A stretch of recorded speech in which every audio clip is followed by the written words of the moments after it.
Bienvenue sur Choisir de s'épanouir. Aujourd'hui, je vais te parler de bienveillance envers soi-même, s'écouter, prendre en compte ses besoins, se soutenir, se laisser le temps.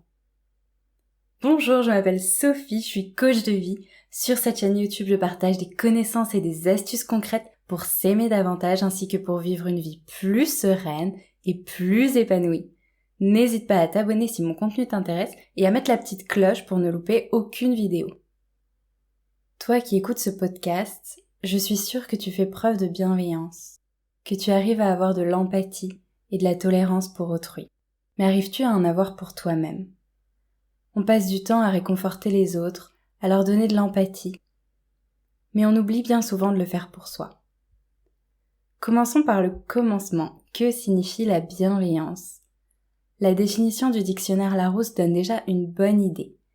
Disposition d'esprit inclinant à la compréhension, à l'indulgence envers autrui, ou envers soi-même donc.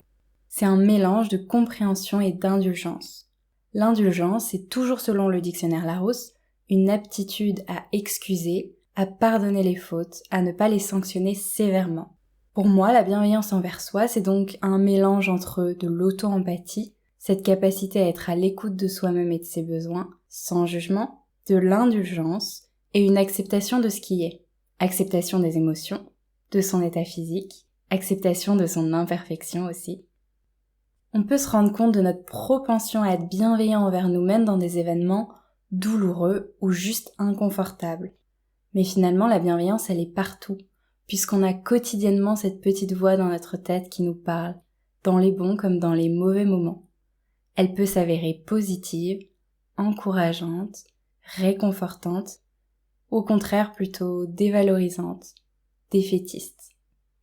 Pour moi, faire preuve de bienveillance envers soi-même, c'est vraiment accepter son corps et son esprit comme ils sont à l'instant T. Accepter qu'on ne peut pas toujours être à 100% de sa forme, de son énergie, pas toujours dans la joie non plus.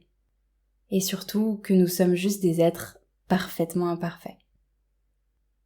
La société actuelle et le culte de l'efficacité peuvent nous éloigner de la bienveillance. La comparaison aux autres aussi. Mais pourtant, la comparaison n'a pas d'intérêt.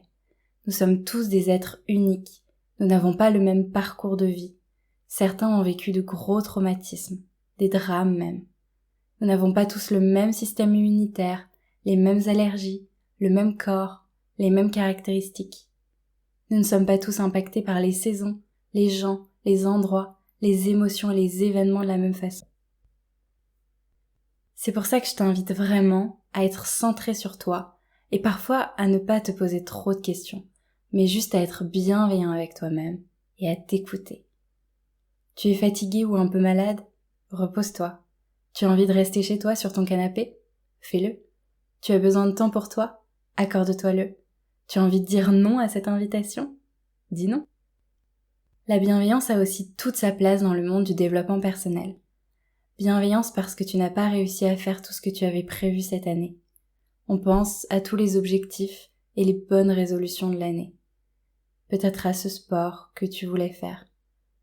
Et finalement, le développement personnel, a priori positif, peut vraiment avoir l'effet inverse parfois. On peut finir par se mettre la pression et s'imposer des obligations qui n'en sont pas réellement. Ces fausses obligations, on les reconnaît grâce au « il faut »,« je dois ». Il faut que je fasse du sport. Il faut que je fasse du yoga plusieurs fois par semaine.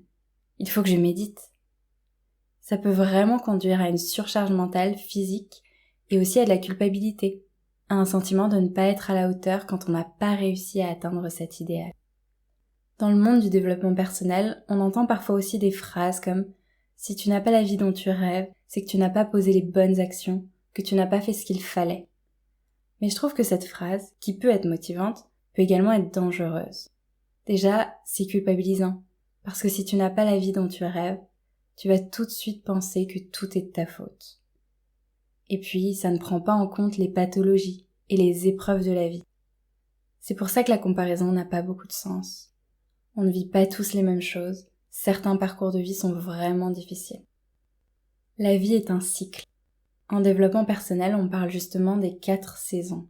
Phase de lancement, de déclin, de marasme, puis de renouveau. On peut être dans une phase du cycle différente selon notre domaine de vie et être par exemple en phase de lancement dans son couple, mais plutôt en déclin niveau professionnel. Un domaine de vie qui nous prend beaucoup d'énergie en ce moment peut impacter les autres.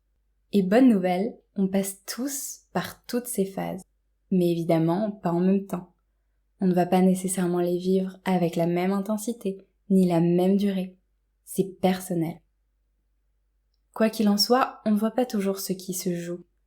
On questionne sa fatigue parce qu'on n'a pas utilisé beaucoup son énergie dernièrement. Mais la fatigue est peut-être mentale. La bienveillance envers soi-même a donc toute sa place dans les périodes douloureuses ou les périodes de basse énergie. Accorde-toi le droit d'être fatigué, submergé. Et c'est normal de prendre du temps. Prendre du temps dans une semaine, dans un mois, et parfois prendre quelques mois de sa vie pour se poser, prendre soin de soi, se remettre de certains chocs, de certaines cassures. Être bienveillant, c'est couper cette petite voix dans ta tête qui te répète que ce que tu viens de dire ou de faire c'était complètement nul, que de toute façon ce n'est pas étonnant parce que tu n'es pas à la hauteur et que stop à ce flot de pensées négatives et dévalorisantes. Pour ça, tu peux revenir au moment présent en te concentrant sur ce que tu ressens avec tes 5 sens et te forcer à rester dans le moment, à ne pas retourner dans ta tête. Là, tout de suite, qu'est-ce que je vois? Qu'est-ce que j'entends? Qu'est-ce que je sens? C'est vraiment revenir dans la pièce.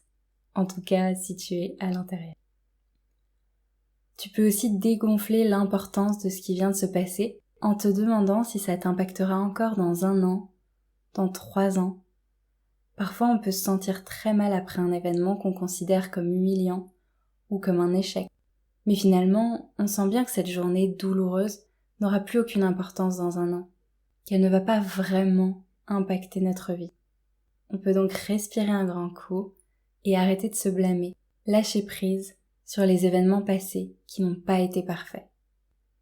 Dans tous les cas, on apprend de tout, mais encore plus des épreuves, comme des deuils, des échecs, même si je n'aime pas trop ce mot. Du coup, si ça peut t'apaiser, dans tous les cas, tu vas apprendre quelque chose. Je peux aussi te proposer de trouver 1 ou 2 phrases que tu peux te répéter quand tu es dur avec toi-même, que tu te juges, que tu te blâmes, quand tu passes devant le miroir et que ta petite voix intérieure commence à dénigrer ton corps, ou que tu es couché sur le canapé depuis plusieurs heures, ou que tu as eu une semaine pas assez productive selon toi. Une phrase que j'adore, c'est « je fais de mon mieux » ou « j'ai fait de mon mieux ». J'ai besoin de repos et c'est ok. Aujourd'hui, je n'ai pas avancé sur ma vie, mes objectifs. Et alors? Je prends du temps pour moi et c'est ok.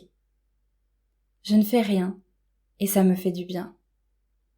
D'ailleurs, ne rien faire et s'ennuyer stimule vraiment la créativité, donc il n'y a aucune raison de se blâmer.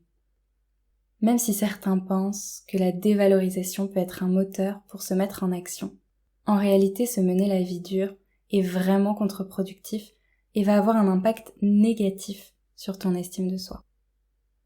J'associe aussi la bienveillance envers soi-même à une idée de douceur. Être doux avec soi, c'est le contraire d'être dur, intransigeant, de se mettre la pression.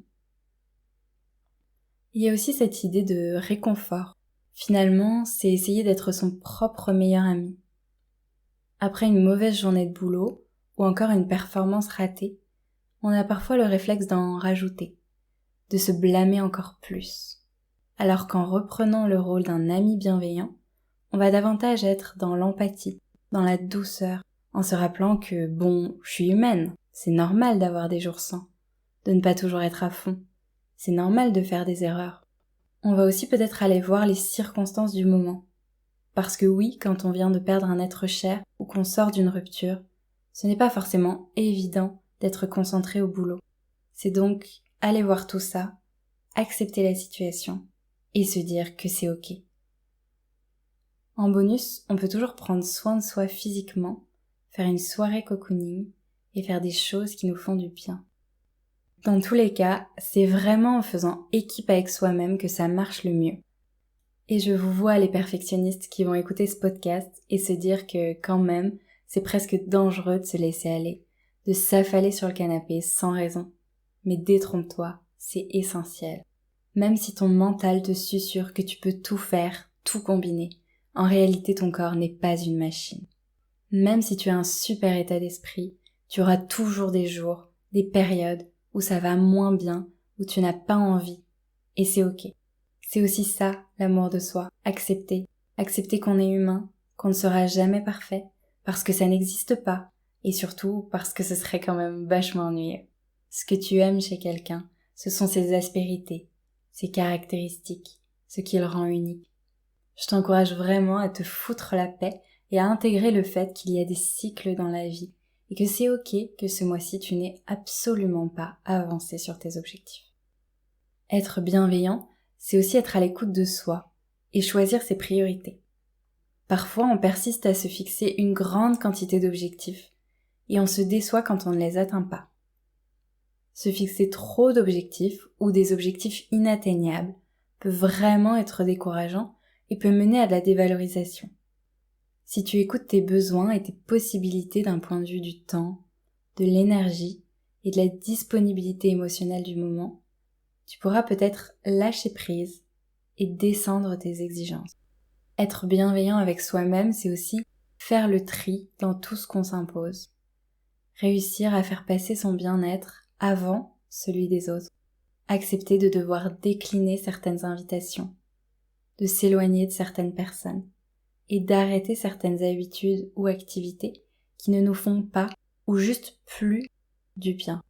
S'écouter en revenant au corps. Et le corps, c'est vraiment un bon indicateur. C'est se reposer quand on se sent fatigué, sans essayer de forcer et de prendre des vitamines pour que ça passe et qu'on puisse quand même faire toutes les sorties qu'on avait prévues. C'est typiquement ce que je faisais absolument tout le temps pendant des années. Parfois, on a besoin d'une bonne raison pour s'arrêter et on oublie d'être connecté à son corps et d'écouter ses messages. On ne se donne tout simplement pas l'autorisation de se reposer. Quand on a un coup dur, on peut accepter de se reposer une journée. Mais quand on ne voit rien qui puisse expliquer cette fatigue ou ce manque de motivation, on a envie de pousser plus. Mais non, ce n'est pas la solution. Quand on s'écoute et qu'on est bienveillant, on s'occupe de soi sur le court terme, mais on impacte aussi le long terme.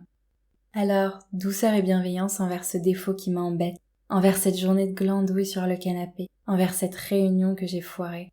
Douceur et bienveillance envers ce corps, parfois un peu mou, un peu décevant, mais qui est le mien, le seul, l'unique, et qui est pourtant si utile et fonctionnel la plupart du temps.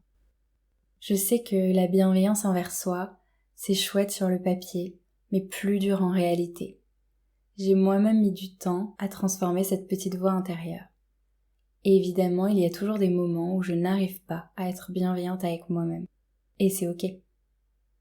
Dans tous les cas, il faut s'enlever de la tête qu'on peut être entièrement bienveillant 100% du temps.